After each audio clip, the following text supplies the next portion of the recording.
Good morning everyone, আমি কোয়েল। কেমন আছো তোমরা সবাই? আমি তো খুব খুব ভালো আছি। আজকের দিনটা শুরু করলাম একটা সুন্দর রোদ ঝলমলে আকাশ দেখিয়ে। আর শীতের সকাল এক কাপ কফি না হলে একদমই চলে না, তাই জন্য দুজন মিলে কফি খেতে বসে পড়েছিলাম। কফি খাওয়ার পরে আমি এবার আস্তে আস্তে রান্নাঘরের দিকে এগোলাম।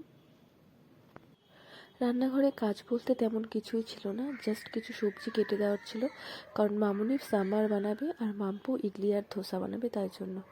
তো আমি তাই জন্য কিছু পেঁয়াজ কেটে দিচ্ছিলাম। আর এদিকে আমার তো প্রায় পেঁয়াজ কাটা কমপ্লিট, তোমরা দেখতেই পাচ্ছো। পেঁয়াজ কাটতে কাটতে দেখি মামুনি ওদিকে সাম্বারটা বসিয়ে দিয়েছে। তারপর আমাদের ব্রেকফাস্ট রেডি হয়ে যায়, আমরা ব্রেকফাস্টটা তাড়াতাড়ি করে নিই।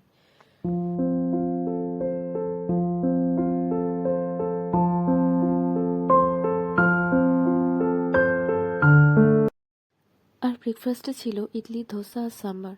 ব্রেকফাস্টটা তাড়াতাড়ি করে আমি যে পটল চিংড়িটা রান্না করবো ভেবেছিলাম সেটা করে ফেলেছিলাম, কারণ মাম্পু আর বাবা যাবে না, ওরা লাঞ্চে এটাই আজকে খাবে। রান্না হয়ে যাওয়ার পর ঝটপট করে তাতে স্নান টান করে আমি রেডি হয়ে নিয়েছিলাম। আর আমরা তারপরে একটা মিরর ভিডিও করছিলাম। স্টাইল করে এই ভিডিওটা করে নেওয়ার পরে তাড়াতাড়ি করে আমরা রেডি হয়ে নিয়েছি। আচ্ছা চলো, অনেক হয়েছে, এবার রাস্তায় গিয়ে যেতে যেতে কথা হচ্ছে। অবশেষে আমরা রেডি হয়ে বেরিয়ে পড়েছিলাম। আজকে যাব কোথায় সেটাই বলার ছিল। আজকে আমরা যাব মানি স্কোয়ারে। মামুনির কিছু কলেজ ফ্রেন্ডদের সাথে মিট করবে আজকে, আর আমরা আলাদাভাবে আমাদের মতো টাইম স্পেন্ড করব। আর এই যে হ্যাঁ, এটা হচ্ছে মামুনি, মানে আমার সুন্দরী শাশুড়ি মা।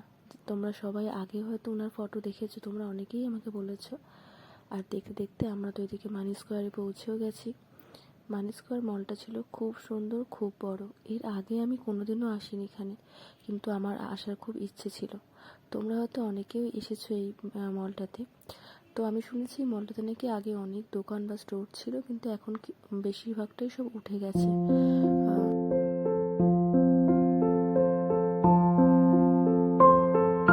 তারপরে আমরা তো ঠিক করেছিলাম যে আমরা আজকে দুপুরের লাঞ্চটা এখানেই করব। করার পরে সারাটা বিকেল এখানে কাটিয়ে সন্ধ্যের সময় আমরা বাড়ি ফিরব। সেই মতো আমরা সারাদিন এখানেই কাটিয়েছি। ও আমাকে বারবারই বলছিল চলো কোথাও গিয়ে একটু বসি, কিন্তু আমার এত ভালো লাগছিল, আমি বলছিলাম না, মলটা আমি একটু ঘুরে দেখি আর ভিডিও করি। তো আমি পুরো মলটাকেই একটু একটু করে ঘুরে দেখেছি আর ভিডিও করেছি। তোমরা সবাই জানিও তোমরা কারা কারা এর আগে এই মলটাতে এসেছো।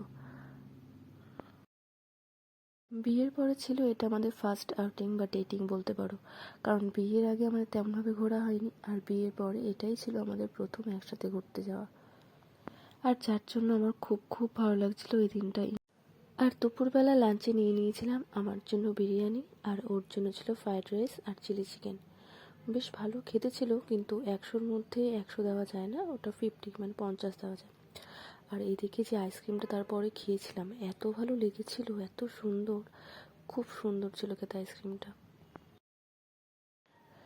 আর মিরর দেখবো এখানে একটা ভিডিও করব না, হতেই পারে না, এত ভালো লাগে আমার মিররের সামনে দাঁড়িয়ে ভিডিও বা ফটো করতে। যাই হোক, আমি তারপর ফ্রেশ হয়ে বাড়ির উদ্দেশ্যে রওনা দিলাম আমরা। আজকের ভিডিওটা এটুকুই। সবাই সুস্থ থেকো, ভালো থেকো, দেখা হচ্ছে নেক্সট ভিডিওতে। আর ভিডিওটা কেমন লাগলো অবশ্যই কিন্তু কমেন্ট বক্সে জানিও। টাটা, বাই, দেখা হচ্ছে নেক্সট ভিডিওতে।